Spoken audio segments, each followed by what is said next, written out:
जय जगन्नाथ सांग माने तो चक्रधर ओडिया टीवी रे आउ एक नुआ वीडियो रे आपण मानकु बहुत बहुत स्वागत करुच्ची। तो आज वीडियो रे आमे जानिबा जे अलग राशन कार्ड जदि आपनर कोनोसी राशन कार्ड रे जॉइंट थाए ताहले केमिति जॉइंट राशन कार्ड रो आपण नामटे काटी नुआ सेपरेट राशन कार्ड करिवे तार पूरा प्रोसेस वीडियो माध्यम रे दबाउ जाउची।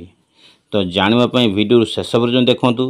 वीडियो जदि भलो लागे ताले चैनल को सब्सक्राइब करि देबे कहीं ना ये नुआ नुआ इनस्टाट वीडियो देखा पाइबे। तो सांग माने देखंतु बीजेपी सरकार आसीबा परे ओडिशा को बहुत गुड़ाए सुविधा मिलवा जाउछि सेतुर आपण माने वंचित रहउछन्ति।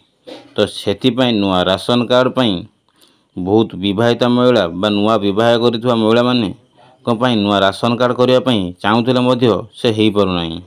तो केमिति जने विवाहिता महिला तो चाहती ताकर जॉइंट राशन कार्ड रो किपरि ताकर सेपरेट राशन कार्ड करिवे तो फुल प्रोसेस रे मु बुझेइछि।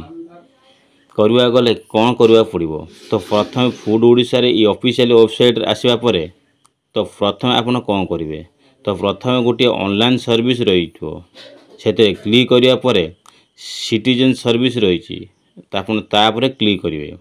सिटीजन सर्विस क्लिक कर सारा परे नागरिक निमंते ऑनलाइन सेवा तो नूतन राशन कार्ड पे आवेदन करंतु कहीं ना स्टेट गवर्नमेंट सहित सेंट्रल गवर्नमेंट गोटे हो सारी बा कोऑर्डिनेशन बहुत भलो अच्छी।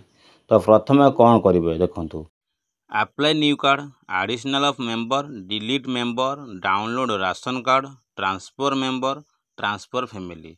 तो प्रथम आपणकर रेशन कार्ड जदि अच्छी तो ताको डिलीट करेंगे तापर जे न्यू अप्लाई करेंगे। तो प्रथम सेपरेट करा प्रथम डिलीट मेंबर पर क्लिक करिया पड़ो। डिलीट मेंबर पर क्लिक कले तो प्रथम आप डिलीट कला परे न्यू अप्लाई करेंगे। तो डिलीट ऑप्शन पर क्लिक कला परे आपको यही गोटे पेज ओपन हम जे डिलीट फैमिली मेंबर डिटेल्स। तो आपको यही डिलीट मेंबर पर कौन करे राशन कार्ड नंबर तो आपको 11 डिजिट नंबर थो राशन कार्ड नंबर आप एंटर करेंगे जो नंबरटा डिलीट आप नाम जो थी डिलीट करने चाहते तो 11 नंबर देकी गेट डिटेल्स पर क्लिक करेंगे।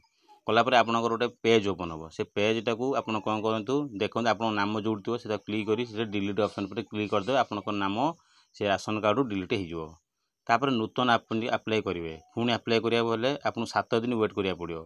तो अप्लाई करा अप्लाई न्यू कार्ड तापर क्लिक करूँ।